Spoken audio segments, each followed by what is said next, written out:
ಕೆಲಸ ಇಲ್ಲ, ಸಂಬಳ ಇಲ್ಲ, ಬಾಡಿಗೆ ಕಟ್ಟಿಲ್ಲ, ತರಕಾರಿ ಇಲ್ಲ, ಹಾಲಿಲ್ಲ, ಸ್ಕೂಲ್ ಫೀಸ್ ಕಟ್ಟಿಲ್ಲ, ಮನೆ ಕಟ್ಟಿಲ್ಲ, ಸೈಟ್ ತಗೊಂಡಿಲ್ಲ, ಬಂಗಾರ ಇಲ್ಲ. ಅಬ್ಬಬ್ಬಾ, ಎಷ್ಟೆಲ್ಲ ಸಮಸ್ಯೆಗಳು ಅಲ್ವಾ? ಫ್ರೆಂಡು, ಒಂದು ಹೇಳ್ತೀನಿ, ನೆನ್ಪಿಟ್ಕೊಳ್ಳಿ. ನಮ್ಮ ದೇಹದ ಆರೋಗ್ಯ ಎಲ್ಲಿವರೆಗೂ ಚೆನ್ನಾಗಿರುತ್ತೋ ಅಲ್ಲಿವರೆಗೂ ನಮಗೆ 1000 ಸಮಸ್ಯೆಗಳಿರುತ್ತೆ. ಯಾವಾಗ ನಮ್ಮ ದೇಹದ ಆರೋಗ್ಯ ಕೆಡುತ್ತೋ ಆಗ ಉಳಿಯೋದು ಒಂದೇ ಸಮಸ್ಯೆ, ಅದು ಆರೋಗ್ಯ ಸಮಸ್ಯೆ. ಎಲ್ಲ ಸಮಸ್ಯೆಗಳನ್ನ ಎದುರಿಸೋಕೆ ಮೊದಲು ನಾವು ಚೆನ್ನಾಗಿರ್ಬೇಕು. ಊಟ ಇಲ್ಲದೆ, ನಿದ್ದೆ ಇಲ್ಲದೆ, ಎಲ್ಲದ್ರ ಬಗ್ಗೆ ಯೋಚನೆ ಮಾಡಿ ಆರೋಗ್ಯ ಕೆಟ್ಟಾಗ ಏನ್ ಪ್ರಯೋಜನ ಹೇಳಿ?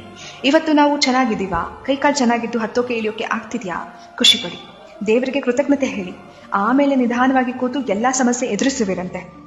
ಹೇಗೆ ಬದುಕು ಕಟ್ಕೋಬೇಕು, ದುಡ್ಡು ಹೇಗೆ ಮಾಡಬೇಕು, ಕಾರ್ ಹೇಗೆ ತಗೋಬೇಕು, EMI ಕಟ್ಟಬೇಕಾ, ಆಮೇಲೆ ಯೋಚನೆ ಮಾಡಿ. ಆದ್ರೆ ಅದೆಲ್ಲದಕ್ಕಿಂತ ಮುಖ್ಯವಾದದ್ದು ಸರಿಯಾದ ಊಟದ ಕ್ರಮ, ನಿದ್ದೆ, ವ್ಯಾಯಾಮ, ಮನಸ್ಸು ದೇಹನ ದೃಢವಾಗಿಟ್ಕೊಳ್ಳೋದು. ಯಾಕೆಂದ್ರೆ ಆರೋಗ್ಯ ಸರಿ ಇಲ್ಲ ಅಂದ್ಕೊಳ್ಳಿ, ನಾವು ಇದ್ಯಾವುದ್ರ ಬಗ್ಗೆನೂ ಯೋಚನೆ ಮಾಡಕ್ಕೆ ಹೋಗಲ್ಲ ಫ್ರೆಂಡು. ಮತ್ತೆ ಯಾವಾಗಪ್ಪ ಹುಷಾರಾಗ್ತೀನಿ, ಮೊದಲಿನ ತರ ಯಾವಾಗ ಆಗ್ತೀನಿ, ನನ್ನ ಕೆಲಸ ನಾನೇ ಯಾವಾಗ ಮಾಡ್ಕೋತೀನಿ, ಎಲ್ಲ ಕಡೆ ಯಾವಾಗ ಓಡಾಡ್ತೀನಿ, ಇಷ್ಟಪಟ್ಟಿದ್ದು ಯಾವಾಗ ತಿಂತೀನಿ ಅನ್ಸುತ್ತೆ. ನಿಮ್ಮ ಆರೋಗ್ಯವನ್ನ ಜೋಪಾನವಾಗಿ ನೋಡ್ಕೊಳ್ಳಿ. ನಿಮ್ಮ ದೇಹವನ್ನ ಪ್ರೀತಿಸಿ, ರಕ್ಷಿಸಿ, ಆರೈಕೆ ಮಾಡಿ.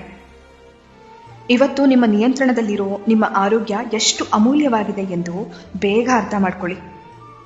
ಎನ್ನ ಕಾಲೇ ಕಂಬ, ದೇಹವೇ ದೇಗುಲ, ಶಿರವೇ ಹೊನ್ನ ಕಳಶವಯ್ಯ ಎಂಬ ಬಸವಣ್ಣನವರ ವಚನದಂತೆ ನಮ್ಮ ದೇಹ ಶಿವ ನೆಲೆಸುವ ದೇವಾಲಯವಾಗಲಿ, ಆರೋಗ್ಯವೇ ಮಹಾಭಾಗ್ಯವಾಗಲಿ.